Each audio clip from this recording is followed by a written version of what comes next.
Olha, poucos filmes recentes fizeram tanto barulho quanto A Baleia. Sabe aquele filme que divide opiniões de um jeito radical? De um lado tem o retorno triunfal do Brendan Fraser, com gente chorando e aplaudindo de pé. Do outro, acusações bem pesadas e uma briga daquelas no mundo do cinema. Então, hoje a gente vai mergulhar de cabeça nessa obra que é, ao mesmo tempo, super aclamada e super polêmica.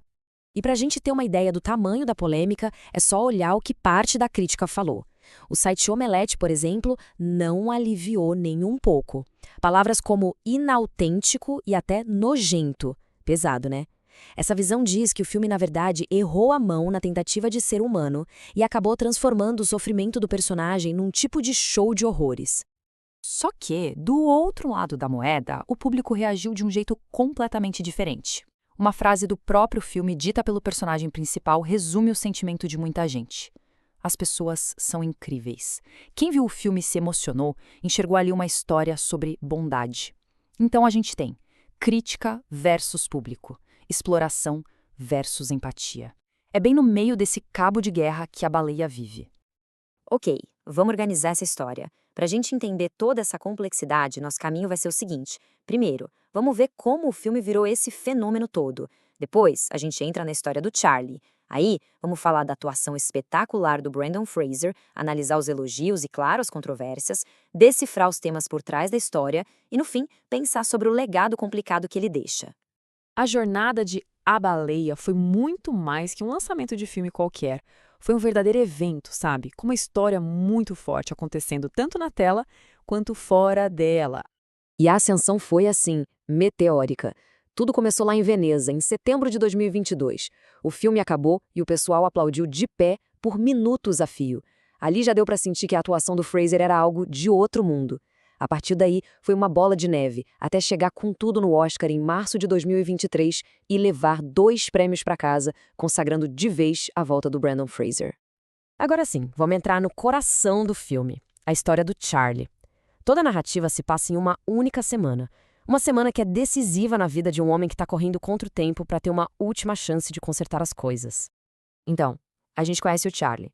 Ele é um professor de inglês que vive completamente isolado no mundo no apartamento dele. Com 272 quilos, ele dá aulas pela internet, mas sempre com a câmera desligada, com vergonha da própria aparência. E essa condição toda é resultado de um transtorno de compulsão alimentar, que foi a forma que ele encontrou para lidar com a dor do luto e com a culpa de ter abandonado a família. E a trama é super focada, quase sufocante. A parada é a seguinte. Anos atrás, o Charlie deixou a esposa e a filha, a Ellie, para viver um amor que acabou em tragédia. Agora, sentindo que tem pouco tempo de vida, ele tem uma missão: se reaproximar da filha. Só que o relógio está correndo. Ele tem uma insuficiência cardíaca grave e se recusa a ser internado. A única pessoa ali por ele é a Liz, que é amiga e enfermeira e que cuida dele enquanto assiste de camarote ele se destruir aos poucos. Isso leva a gente para o ponto em que praticamente todo mundo concorda. O maior elogio de A Baleia, a performance do Brendan Fraser. A transformação dele não foi só física, foi uma entrega tão absurda que rendeu a ele o prêmio mais importante do cinema. Para a gente ter uma noção do tamanho do desafio, basta um número: 130 quilos. Era isso que as próteses que o Brendan Fraser usava chegavam a pesar. E isso não é só um detalhe técnico, não. É a imagem do esforço físico gigantesco que ele fez, carregando literalmente o peso do personagem no corpo todos os dias no set. E o processo foi super cuidadoso. O Fraser não só ganhou peso, ele mergulhou numa pesquisa, conversou com pessoas que vivem com transtornos alimentares para entender de verdade a realidade delas.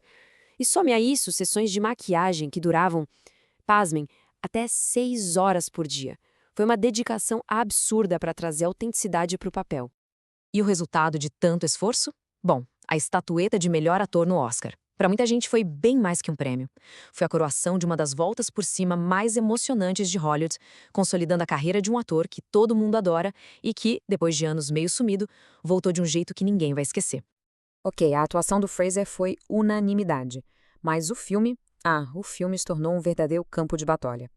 Uma obra que muita gente amou, mas que foi recebida com um pé atrás gigante por uma boa parte da crítica. E essa divisão fica muito clara nas palavras que usaram para o filme. De um lado, o público falando que era comovente, poderoso, humano.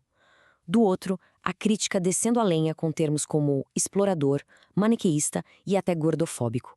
É o retrato de duas formas completamente diferentes de olhar para a mesma história. Essa frase da crítica do Omelete talvez seja a que melhor resume a principal treta. A ideia de que o diretor, o Darren Aronofsky, usou o corpo do Charlie não para criar empatia, mas sim como um espetáculo de horror, focando no que é grotesco só para chocar, em vez de tratar o assunto com a delicadeza que ele pedia. E no centro dessa controvérsia toda está o uso do fat suit. Essa prática de usar próteses para simular um corpo obeso levantou uma discussão enorme. Os críticos argumentaram que isso não só reforça estereótipos ruins, como também tira a chance de um ator que já tem aquele tipo de corpo de conseguir o papel. É uma discussão que vai longe sobre os limites da representação no cinema. Mas beleza, deixando a polêmica um pouco de lado, vamos tentar entender o que o filme quer dizer de verdade. Vamos cavar um pouco mais fundo para decodificar algumas camadas dele, incluindo aquele final super enigmático e a metáfora com o livro que está no centro de tudo. E aí vem a pergunta de $1 milhão, né? O que diabos aquele final significa? A cena é super aberta, poética, cheia de simbolismo, o que permite que cada um interprete o destino do Charlie de um jeito. Bom, existem algumas teorias principais rolando. Será que a luz branca é um símbolo da morte física dele? Ou é algo mais metafórico, tipo a libertação final do peso da culpa que ele carregava? Talvez seja a redenção, que ele finalmente alcança quando ouve a filha ler o texto que prova a bondade que ele sempre soube que ela tinha. Ou, quem sabe, o simples fato dele se levantar já seja a grande vitória simbólica. E aqui tem um ponto-chave que muita gente não pega de primeira. O título, A Baleia, e as referências ao livro Moby Dick não são uma piada cruel sobre o peso do Charlie. A conexão real é com a busca obsessiva do Capitão Ahab. Assim como Ahab caçava a baleia branca, o Charlie também tem a sua própria obsessão. Provar para si mesmo e para o mundo que a filha dele, a Ellie, apesar de toda a raiva, é uma pessoa incrível e boa. E com isso a gente chega no legado de A Baleia. É um filme que com certeza vai deixar uma marca, mas uma marca bem complexa, cheia de contradições. A pergunta que fica no ar é: ele nos ensina a ter empatia ou só explora o sofrimento alheio? E os números da recepção mostram bem essa divisão. Enquanto os sites que juntam as notas dos críticos, como Rotten Tomatoes e Metacritic, ficam ali na casa dos 60% de aprovação, a nota do público em sites como Adoro Cinema é bem mais alta. Isso deixa claro o abismo que existe entre a visão da crítica e a conexão emocional que o público criou com o filme. Então, para resumir a ópera, A Baleia é um filme definido por suas contradições. É a história da volta por cima de um grande ator, é o palco para uma das atuações mais aplaudidas dos últimos tempos e, ao mesmo tempo, é o centro de um debate super importante sobre como o cinema mostra corpos, dor e redenção. Ele nos força a pensar onde a gente traça essa linha. E a gente termina com a pergunta que o filme deixa pra gente. Afinal, é uma obra de arte que nos convida a ter empatia por alguém numa situação extrema? Ou é um filme que se aproveita do sofrimento para chocar e manipular as emoções? A resposta, no fim das contas, talvez diga mais sobre quem está assistindo do que sobre o próprio filme.